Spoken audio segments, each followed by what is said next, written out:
ஓம் சத்குரு சாய்நாதாய நமோ நமக. எனது முதன்மை ஆசான் மதிப்பிற்கினிய ஆதித்ய குருஜி ஐயா அவர்களுக்கு குரு வணக்கம். உலகம் முழுக்க பரவி இருக்கின்ற தமிழ் உறவுகள் அனைவருக்கும் மதுரை ஜோதிட சாய் செல்வத்தின் இனிய வணக்கங்கள். வாழ்க பல்லாண்டு. யோக அமைப்பு பற்றி தாங்க இதில் விளக்க போகிறேன். யோகம்னாலே கிரகங்கள் சேர்க்கை. அப்போ நல்ல கிரகங்கள் சேரும் பொழுது அங்கே நல்ல பலன்கள் நடக்கும். நல்ல நட்பு கிரகங்கள், நல்ல கிரகங்கள், சுப கிரகங்கள் சேரும் பொழுது அங்கே நல்லது நடக்கும். சுபகிரகங்களோட பாவக்கிரகம் சேர்ந்துட்டா ஒளி குறையும். அப்போ பார்க்குற இடம், இருக்கிற இடம்லாம் ஜோதிடம் ஒளி தானே. ஒளி நிரம்ப பெற்றவர்கள், ஒளி நிரம்ப பெற்ற கிரகங்களை ஜாதகத்தில் அமையப்பெற்றவர்கள் பாக்கியவான்கள். அந்த அமைப்பு தாங்க. இப்போ பாவகர்த்தர் யோகம் அப்படிங்கிற சுபகர்த்தர் யோகத்தை விளக்கிட்டேன். அதுக்கு எதிர்முனை பாவகர்த்தர் யோகம். அந்த ஒரு கிரகத்தை இருள் கிரகங்கள் நெருங்கிட்டா பார்த்துட்டா பார்க்கறது வேற, ஒளி குறையத்தான் செய்யும். பாவக்கிரகத்தை அந்த சுபகிரகம் சுபப்படுத்தும். அதே நேரத்தில் அந்த சுபக்கிரகம் நேருக்கு நேரம் இருக்கும்போது ஒளி இழக்கும். அது ஒரு தத்துவம். இது கர்த்தர் யோகம்னா பக்கம் இருக்கிறத பேசணும். அப்போ நெருக்கத்தில் பாவக்கிரகங்கள் இருக்கிற அமைப்பில் அது பாவகர்த்தர் யோகம். பார்க்குற இடங்கள் செழிப்பு பெறாது, இருக்கிற இடம் தேயும். அவ்வளோதாங்க. இதையே பாருங்கள். இதுவும் மேசலக்கணமாக தான் போட்டிருக்கேன்.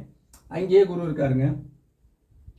பார்க்கும் பொழுது செவ்வாய் இங்கே 9ஆம் இடத்துல இருந்து சனியுடைய பார்வை பெற்றுட்டாருங்க. செவ்வாய் சனி பார்த்துக்கிட்டாலே இருக்கிற இடத்த வச்சு கடுமை இருக்காதுன்னு நம்ம சொல்லணும். செவ்வாய் சனி பார்த்துக்கிட்டாலே ஒரு நல்ல பலன் கிடையாதுங்க. செவ்வாய் 4ஆம் பார்வை, சனியுடைய 10ஆம் பார்வை.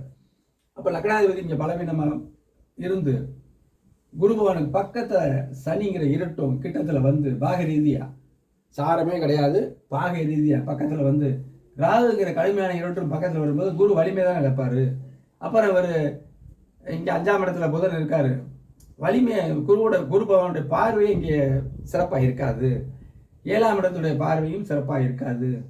நெருங்க கண்டிப்பான முறையில் ஒளி, இது இருளுங்க. ஒளியில் இருள் கலந்தால் ஒளியுடைய தன்மை குறையும் இல்லை. இதுதாங்க தத்துவம், ஜோதிடத்துடைய தத்துவமே. செவ்வாய் லக்னாதிபதியை பார்க்குறாரு. அப்போ இது யோகம் கம்மியான ஜாதகம். இதுதான் பாவகர்த்தர் யோகம்ங்க. வேறு ஒரு அமைப்பும் கிடையாது. ஒளியாகத்தான் நான் ஜோதிடம் சொல்கிறேன். சேனலில் பார்க்குறவங்க சப்ஸ்கிரைப் பண்ணுங்கள், லைக் பண்ணுங்கள், ஷேர் பண்ணுங்கள். நீங்கள் பார்க்குறது மூலமாக அடுத்தவங்களும் பார்க்கலாம், உங்கள் நண்பர்கள் பார்ப்பாங்க. அதன் மூலம் அவங்களுடைய ஜாதகத்தை என்னென்ன பார்க்கக்கூடிய வாய்ப்புகள் வரும். திரையில் தெரியக்கூடிய இந்த வாட்ஸ்அப் நம்பர் தொடர்புனா உங்கள் ஜாதகத்தில் உள்ள விஷயங்கள் எதுவானாலும் கிரக விளக்கத்தோட, ஒளி தத்துவத்தோடு, கிரக விளக்கத்தோட தெளிவாக இப்படித்தான் இதுதான் நடக்கும் அப்படிங்கிற அமைப்பை தெளிவாக நீங்கள் கேட்டு கற்றா முறையில் தெரிந்து கொள்ளலாம். அப்போ இந்த என்னுடைய சேனலில் 900க்கும் மேற்பட்ட வீடியோக்கள் இருக்குது. அதில் போய் பாருங்கள். உங்களுக்கு தேவையான பொதுவான சந்தேகங்களை கேளுங்க. அதை ஒரு வீடியோவை கூட போடுவேன். கட்டண முறையை தெரிந்து கொள்வதற்கு இந்த வாட்ஸ்அப் நம்பர் தொடர்பு கொள்ளுங்கள். நாளை வேறொரு வீடியோவில் சந்திப்போம். நன்றி, வணக்கம்.